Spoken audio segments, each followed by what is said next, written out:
And now for another in our Moments in Time series. On the 12th of October 2002, terrorism came to Bali in a devastating attack that killed and injured hundreds of people.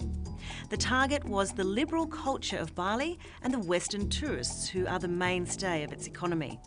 Although more Australians were killed than any other nationality, the people of Bali paid a high price for their tolerance.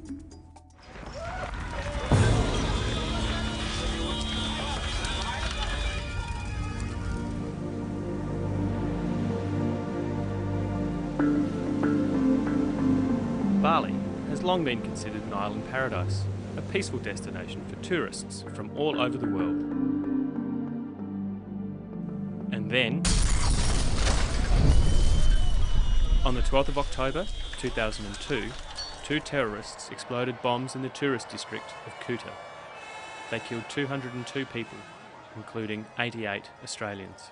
Given these images of the moments of chaos that followed the blast in Kuta, little surprise that there's still shock among those who escaped the inferno. There's people on fire, there was people with holes in them, with bricks and debris and metal from cars and motorbikes hanging out of their bodies. There was dead bodies just all around us. It was just absolute chaos. For others like Bob Leslie from the Gold Coast, there's no question of leaving for now. He's still hoping to find a missing football club colleague, but at Sangla Hospital, the task of searching through the bodies is nearly pointless. Virtually burnt to a crisp. There's only one person that I could identify as a white person in there, and that was about it. Others are streaming out of Bali, the island now facing an economic catastrophe. I won't be coming back again. I've been 7 or 8 times, and I won't be coming back. I am very worried because Bali is very famous all over the world, and this will be very bad for our economy.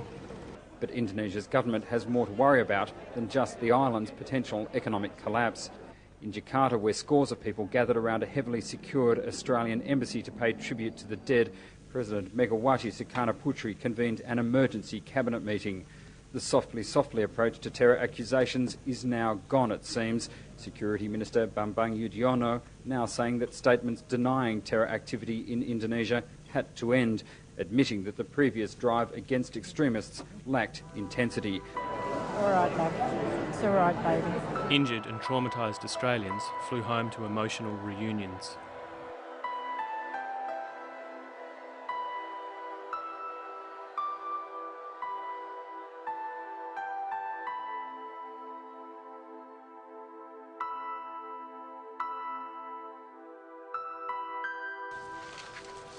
Grieving mourners laid flowers to honour the victims.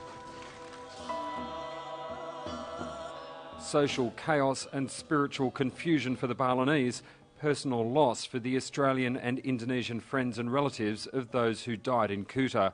All joined for the moment when Bali's priests would seek to reconnect the visible world with the unseen and return the balance to their lives and to Bali. At the crime scene, Australian Federal Police worked closely with Indonesian authorities to investigate the terrorist attack. Investigators were on their way through the chain of van owners all the way to Amrozi.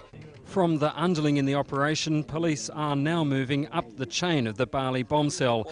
6 pictures were released with names and their roles.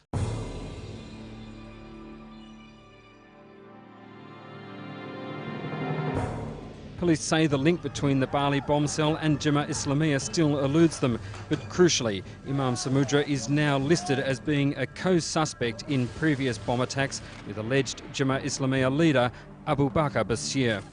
While JI acts in the name of Islam, it's taken a very strict and extreme view of the religion, and most Muslims don't support what it's doing.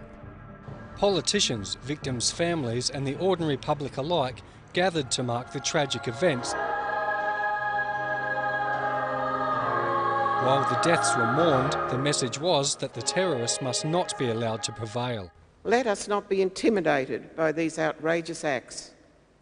Let us not lose our faith in God or in humanity. In Perth, around 200 people gathered at the city's Bali Memorial to lay flowers and wreaths in memory of the 16 West Australians killed in the attacks. In November 2008, the 3 Bali bombers were executed by firing squad.